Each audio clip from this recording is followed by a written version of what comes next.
ఎవరైనా సరే ఆరోగ్యంగా ఉండాలంటే శుభ్రత పాటించాలి. మరి శుభ్రత కావాలంటే ఎలిం ప్రొడక్ట్స్ వాడాలి. నమస్కారం, వెల్కమ్ టు ఐ డ్రీమ్. ధర్మ మార్గం విత్ విజిత కార్యక్రమానికి స్వాగతం. ప్రస్తుతం మనతో పాటు ఉన్నారు ప్రముఖ జ్యోతిష పండితులు, ఆధ్యాత్మికవేత్త వీరాపురపు సుబ్రహ్మణ్య స్వామి గారు. ఇప్పుడు వారితో మాట్లాడి మరిన్ని విషయాలు వివరంగా తెలుసుకుందాం. నమస్కారం అండి. శుభాశీస్సులండి. మనం ఇంతకు ముందర చేసిన వీడియోలో నాగుల పంచమికి సంబంధించి మామూలుగా అందరం మాట్లాడుకునేది పూజా విధానం, ఆ రోజు ఎలా చెయ్యాలి ఏంటి అని. కానీ మీరు వివరించిన దాన్ని బట్టి 9 రోజుల పాటుగా ఈ విధానం మనం ఆచరించాలి అంటే మనకు ఈ దోషాల వల్ల రకరకాల ఇబ్బందులు వస్తాయి. ఒక్కొక్క ఇబ్బందికి సంబంధించి ఒక్కొక్క అంటే సర్పాన్ని దేవతగా తీసుకొని ఆరాధించే విధానం గురించి మీరు చెప్తున్నారు. అంటే ఆల్రెడీ మనం ఇంత ముందర ఎపిసోడ్లో 3 గురించి మాట్లాడుకున్నాము. మరి 4వ రోజు నుంచి 9వ రోజు వరకు మనం ఎటువంటి విధానాలు ఆచరించాలో వివరించండి. 4వ రోజు మనం పిల్లల గురించి ముఖ్యంగా పిల్లలు మనకు మర్చిపోతున్న జ్ఞాపక శక్తి లేనటువంటి వాళ్ళు, అది పెద్దవాళ్ళైనా సరే పిల్లలైనా సరే. అయితే ఇంపార్టెంట్గా ఏంటంటే పిల్లలు, ఎందుకంటే చదువుకున్నది గుర్తుండకపోవడం, అలాగే మర్చిపోతూ ఉండడం, ఎక్కువగా నిద్రపోవడం, చదువు అనేది ఇంట్రెస్ట్ లేకుండా పోవడం, ఇటువంటివి పిల్లలు. ఎక్కువగా ఆటల మీద ఉన్నటువంటి పిల్లలు, ఇలా లేదంటే చెడు ఆలోచనలు, చెడు ఆటలు పైన ఇంట్రెస్ట్ చూపించేటువంటి పిల్లలు, వాళ్ళని మంచి సన్మార్గంలో పెట్టడానికి, అలాగే వాళ్ళ భవిష్యత్తు ఒక పునాది అంటే మంచి విద్యావంతులుగాను, మంచి ఉద్యోగవంతులుగాను, మంచి సంస్కారవంతమైన పిల్లలుగాను వాళ్ళు అభివృద్ధి చెందాలంటే ఇంటి ఇల్లాలు తను 4వ రోజు, లేదంటే ఇది పిల్లలు కూడా చేయొచ్చు. అంటే తల్లే కాకుండా వాళ్ళ పిల్లలు వాళ్ళ చేత కూడా చేయించవచ్చు, లేదంటే తను చేయొచ్చు. తను 4వ రోజు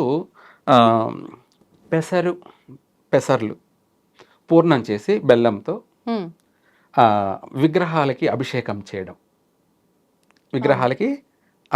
చేయడం, దాన్ని పూర్ణం అంటారు.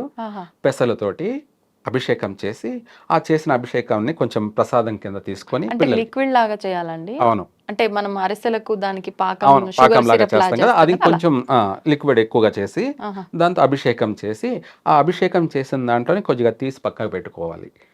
అభిషేకం చేసిన దాన్ని ప్రసాదాన్ని కింద పారేయకుండా కొంచెం తీసి పెట్టుకోవాలి. అలా చేసేసిన తర్వాత మామూలుగా అలంకరణ చేసేసుకొని దారం చుట్టాలి. ఎన్ని వరుసలు? 5 పోగుల దారము ఒక 5 చుట్లు చుట్టేసి, 5 పోగులు 5 చుట్లు చుట్టేసి 5 ప్రదక్షిణలు చేసి, ఆ తర్వాత అయిపోయిన తర్వాత ఆ ప్రసాదాన్ని పిల్లలకు కానీ అందరూ కూడా తినచ్చు.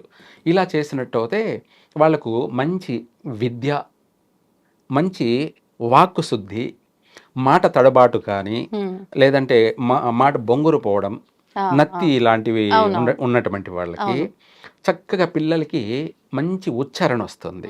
మంచి ఉచ్చారణ రావడము, తర్వాత వాళ్ళు చదువులో కూడా బాగా ఎంత కఠినమైన పదాలను కానీ బాగా మాట్లాడడం, పలకడం కానీ, తర్వాత జ్ఞాపక శక్తి పెరగడం కానీ, వాళ్ళ భవిష్యత్తు అనేది 100% బాగుపడుతుంది.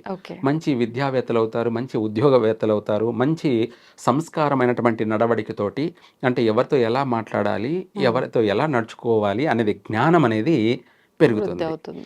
దాని మంత్రం కూడా ఏంటంటే ఓం శంఖపాలాయ విద్మహే జ్ఞానప్రదాతాయ ధీమహి. ఈ మంత్రం పిల్లలతో చెప్పించవచ్చు, లేదంటే వీళ్ళే చేయవచ్చు కూడా.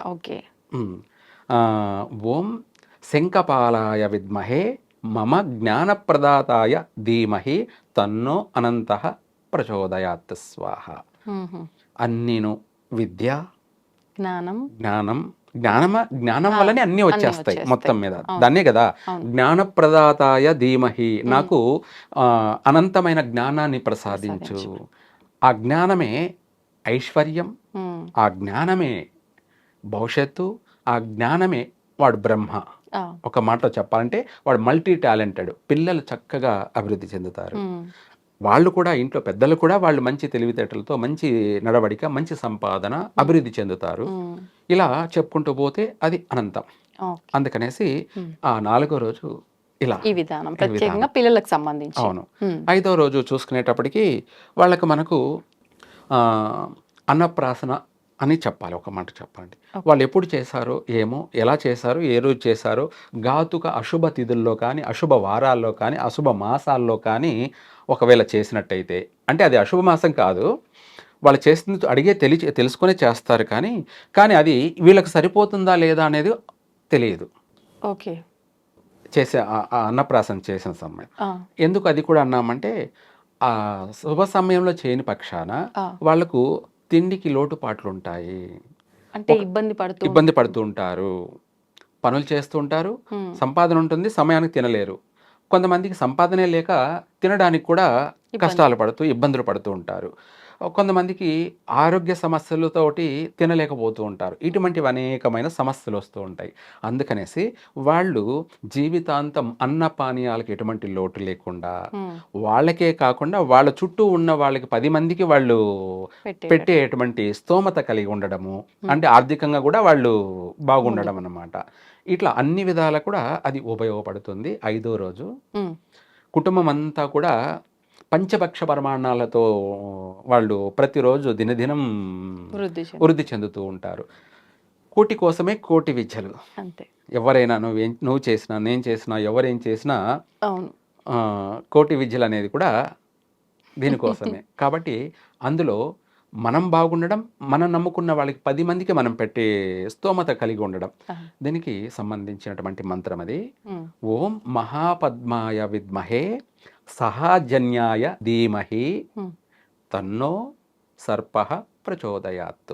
లేదా ఓం మహాపద్మాయ విద్మహే హ్మ్. సహాజన్యాయ ధీమహి తన్నో అన్నప్రదాత ప్రచోదయాత్.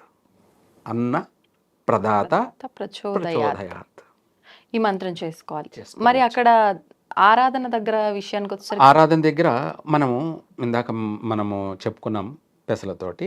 ఇక్కడ పెరుగు అన్నంతోటి అభిషేకం చేసి ఆ పెరుగన్నాన్ని దద్దోజనం అనొచ్చు, అది తీసుకొని మనము పక్కన పెట్టుకొని ఆ ప్రసాదాన్ని అందరూ కూడా కుటుంబ సభ్యులందరూ కూడా తినాలి. ఓకే. అలా చేసినట్టయితే వాళ్ళ కుటుంబానికి అన్నపానీయాలకి వంశాంతరం అంటారనమాట. అటు 7 తరాలు, ఇటు 7 తరాలు. ఈరోజు మనం చేసిందే మన కుటుంబానికి, వంశానికంతా వర్తిస్తుంది. ఓకే. ఓకే. మంచిదే కదా అలా అయితే. అలా వాళ్లకు ఎప్పుడు కూడా నిత్యం లోటుపాట్లు ఉండవు. ఎటువంటి లోటుపాట్లు ఉండవు. మనం బయటికి వెళ్ళినా కూడా మనం చూడగానే పిలిచి మరీ అందరూ పెట్టాల్సిందే. అలా ఉంటుంది. అంటే మారిపోతుంది, చేంజ్ అయిపోతుంది, లైఫే చేంజ్ అయిపోతుంటుంది. అలా వాళ్ళ జీవితం 3 పూల 6 కాయల్లా అభివృద్ధి చెందాలి అంటే 5వ రోజు ఇలా చేయాలి. 6వ రోజుకి వచ్చేటప్పటికి మనం మన యొక్క ప్రాణాన్ని సేవ్ చేసుకోవడం. మృత్యుంజయుడు అంటారు. ఏమంటారు? మృత్యుంజయుడు. ఒక మాటలో ఆరోగ్య గండాలు కావచ్చు, వాహన ప్రమాదాలు, లేదా రకరకాలైనటువంటి ప్రమాదాలు, ఇవి అన్నీ పక్కన పెట్టేస్తే ఎవరి ప్రాణం ఎక్కడుంది, ఎలా ఉంది, దాన్ని ఎప్పుడు తీసుకెళ్ళాలి అన్నదే సర్పాధీనం. దాన్నే పాశం అంటారు. ఏమంటారు? పాశం. యముడి చేతిలో ఉన్నటువంటి తాడంటారు దాన్ని యమపాశం అంటారు. ఆ యమపాశమే ఎవరి ప్రాణాన్ని ఎప్పుడు తీసుకురావాలో, అది ఎలా ఉంటుంది, ఏ రూపంలో ఉంటుంది, ఎట్లా ఉంటుందో దాన్ని ఎలా తీసుకురావాలనో అలా తీసుకొస్తాడు. దానికోసమే ఓం నీల సర్పాయ విద్మహే మమ ప్రాణప్రదాతాయ ధీమహి తన్నో సర్పః ప్రచోదయాత్. ఇది మన యొక్క ప్రాణానికి సంబంధించి ప్రశాంతంగా ఉండడము, మనశ్శాంతిగా ఉండడానికి, ఎటువంటి భయము లేకుండా, బెనుకు, భయము అనేటివి, కంగారు, టెన్షను అనేటివి ఏవీ లేకుండా వాళ్ళు ప్రపంచమంతా ఇదవుతున్నా కూడా నాకేమిలే, బాగున్నాను, బిందాస్గా వాడు కాన్ఫిడెన్స్గా ఒక మనోధైర్యంతో జీవిస్తాడు చక్కగా. ఎటువంటి భయం ఉండదన్నమాట. ఆకాశం వచ్చి మిందపడుతుందన్నా కూడా సరే పడని చూద్దాం అన్నంత ధీమాగా. అలాంటి వాళ్ళకి, వాళ్ళ కుటుంబానికి పూర్ణ ఆయుష్ కలుగుతుంది. విధానం ఏం ఆచరించాలండి? ఇక్కడ విధానానికి వచ్చేటప్పటికి బెల్ల పొంగలితోటి అభిషేకం చేసి ఆ బెల్ల పొంగలిని పరమాన్నం తీసుకొని అందరూ ప్రసాదం కింద తినాలి. అలా తిన్నట్టు అయితే చక్కగా వాళ్ళకి కలిసి వస్తుంది. ఆ రోజునే మనకు అన్ని విధాలా కూడా మన ఆయుష్కు సంబంధించి బాలారిష్ట దోషాలకు సంబంధించి, పెద్దవాళ్ళైతే ప్రాణగండాలకు సంబంధించి, ఎవరి చిన్నపిల్లలకైనా పెద్దవాళ్ళకైనా ప్రాణగండాలకు సంబంధించి అన్నీ కూడాను తొలగిపోతాయి. దినదిన గండం అంటారు. దినదిన గండం నూరేండ్ల జీవితం అంటారు కదా. ఇటువంటివన్నీ కూడా వైదొలిగిపోయి వాళ్ళు నూరేండ్లు పూర్ణాయుష్తోటి జీవిస్తారు. తర్వాత ఇంకొకటి, మనకు ఆర్థిక పరంగా మనకు ఒక విధంగానే కాకుండా మన జీవితము ఆనందంగా ఉండడానికి ఏమిటి జీవిత ఆనందం, శారీరకంగా మానసికంగా మన యొక్క అవయవ లోపాలని కూడా, అంటే ఇప్పుడు గర్భవతిగా ఉన్నటువంటి తల్లులు కావచ్చు, లేదా ఇంకా పిల్లలే కలగనటువంటి స్త్రీలు కావచ్చు, వాళ్ళు ముందు నుంచే వాళ్ళు ఏ అవయవ లోపం లేకుండా చక్కని ఆరోగ్యమైనటువంటి సంతాన ప్రాప్తి కలగడం కోసము వాడి విధిరాత తలరాత మహర్జాతకుడుగా జన్మించడం. మహర్జాతకుడుగా అంటే అదృష్టవంతుడా దురదృష్టవంతుడా అని అంటాం. డిసైడ్ అవుతుంది. దాన్ని అదృష్టవంతుడుగా జన్మించాలి అంటే వాళ్ళకు పుట్టబోయే పిల్లలు, లేదా వీళ్ళ తలరాతను కూడా మార్చుకోవాలి అంటే ఇక్కడ మనము ఆ రోజున ఏడవ రోజు ఆ రోజు మన ఇంటిలో నుంచి మనము కుంకుమ తీసుకువెళ్ళి ఆ కుంకుమతోటి అభిషేకం చేసి, పూర్తిగా అభిషేకం చేసి, ఆ రోజున మనము ఓన్లీ ఎర్ర పూలతోటి పూర్తిగా ఆ యొక్క నాగదేవతలకి మనం ఆరాధన, అలాగే అష్టోత్తరం అంటారు, 108 శ్లోకాలు ఉంటాయి కదా. అష్టోత్తరాన్ని ఒక్కొక్క పువ్వుతోటి ఒక్కొక్క మంత్రం, ఓన్లీ ఎరుపు రంగు పూలే, అంటే మందార పువ్వులు కావచ్చు, ముద్ద మందారం, ఎర్ర మందారం, లేదంటే గులాబీ కావచ్చు, ఇలాంటివి ఏదైనా సరే పర్వాలేదు. ఎరుపు పువ్వులతోటి ఒక్కొక్కటి ఓం అనంతాయ నమః అంటూ ఒక పువ్వు, ఇలా 108 శ్లోకాలకి 108 పూలని, అంటే పుష్పాభిషేకం అని కూడా చెప్పుకోవచ్చు. అలా చేసినట్టయితే అలా చేసి అందులోంచి ఒక 5 పూలను తీసుకొని మన ఇంట్లో పెట్టుకోవాలి తెచ్చి. అలా పెట్టితే వాళ్ళ జీవితం, వాళ్ళకు కలగబోయే పిల్లలు, అదే 3 పూల 6 కాయలు అంటాం కదా, వాళ్ళ ఇల్లు అంతా కూడా, కుటుంబం అంతా కూడా అన్నిట్లోనూ అభివృద్ధి చెందుతుంది. వాళ్ళకు పుట్టబోయే సంతానం కూడా మంచి అందమైనటువంటి రూపము, నీలాగా అందమైన పిల్లలు, అన్ని విధాల కూడా మంచి సంతానం కలుగుతారు. దాంతోపాటు వాడు మహర్జాతకుడు కూడా, వాడి పట్టిందల్లా బంగారమే. అలా ఆ రోజు అలా చేసుకున్నట్టయితే బాగుంటుంది. తర్వాత 8వ రోజు ఇక్కడ వచ్చేటప్పటికి మనకు ఇంకా చెప్పాలంటే దీనికి ఒక మంత్రం కూడా ఉంటుంది. ఓం ధనంజయాయ విద్మహే ఆదిశేషాయ ధీమహి తన్నో అన్నదాత ప్రచోదయాత్. ఈ మంత్రం మన యొక్క పూర్తిగా మనకు విశ్వానికంతా కూడాను అభివృద్ధిని కలగచేస్తుంది. అంటే మన కుటుంబమే కాకుండా మనము ఎవరింట్లో పోయి అడుగు పెట్టినా వాళ్ళ ఇల్లు అభివృద్ధి చెందుతుంది. అర్థమైందా మీకు? అర్థమైంది. ఇలాంటి వాళ్ళు ఒక పాజిటివ్ కలిగిన వ్యక్తి అవుతారు. అంటే వాళ్ళ పాదం ఎక్కడ మోపితే అక్కడ మంచి జరుగుతుంది. చాలా మంది నమ్ముతుంటారు ఇలా బయట కొంతమంది విషయాల్లో. అవును, అది శుభ పాదమా లేకపోతే ఐరన్ లెగ్ పాదమా అంటారు కదా, ఐరన్ లెగ్ అంటారు కదా, ఆ టైపులో వాళ్ళు ఎక్కడ వెళ్ళినా అక్కడంతా కూడా సుభిక్షంగా ఉంటుంది.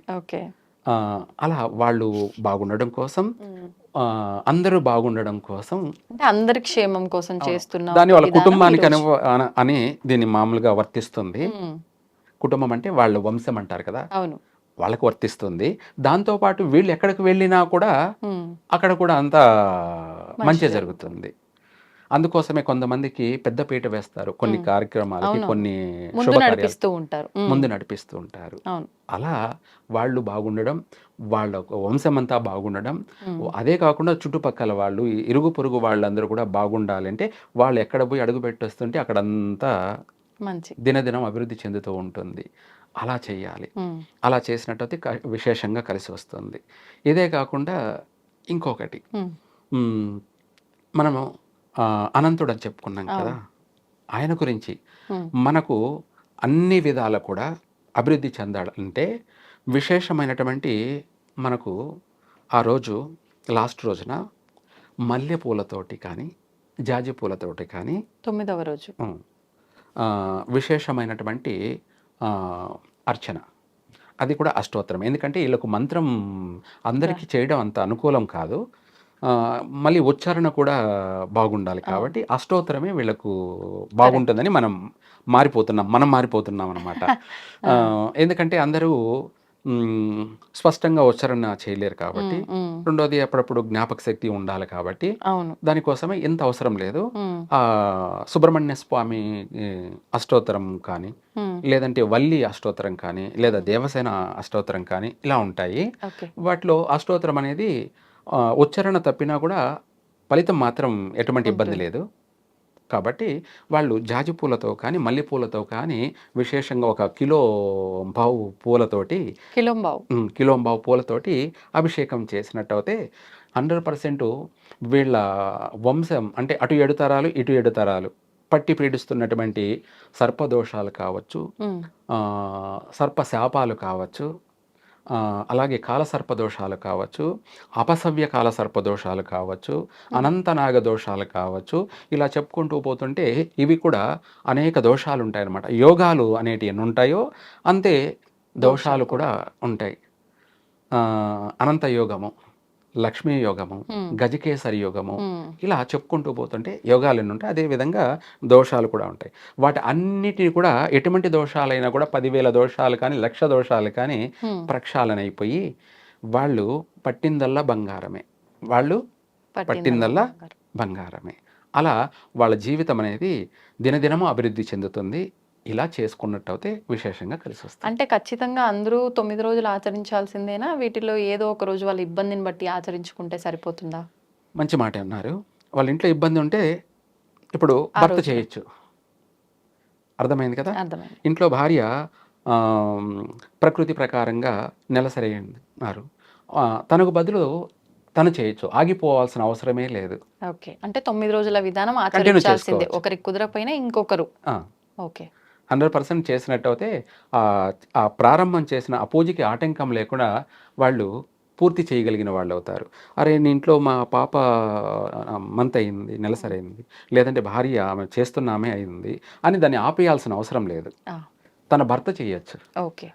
ఏది ఏమైనా సరే ఇద్దరు చెరిసొగమే కదా. అవును. స్త్రీ పురుషులు ఇద్దరు సరి సమానమే కాబట్టి ఒకరికి ఇబ్బంది వచ్చిందని ఇంకొకరు దాన్ని ఆగిపోవాల్సిన అవసరం లేదు.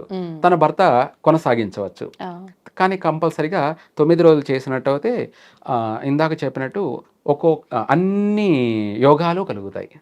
అన్ని యోగాలు కలుగుతాయి, చక్కగా అందరూ బాగుంటారు. బాగుండడం కోసమే మనం ఇచ్చే ఈ యొక్క సలహా. ధన్యవాదాలండి. సర్వే జన సుఖినో భవంతు.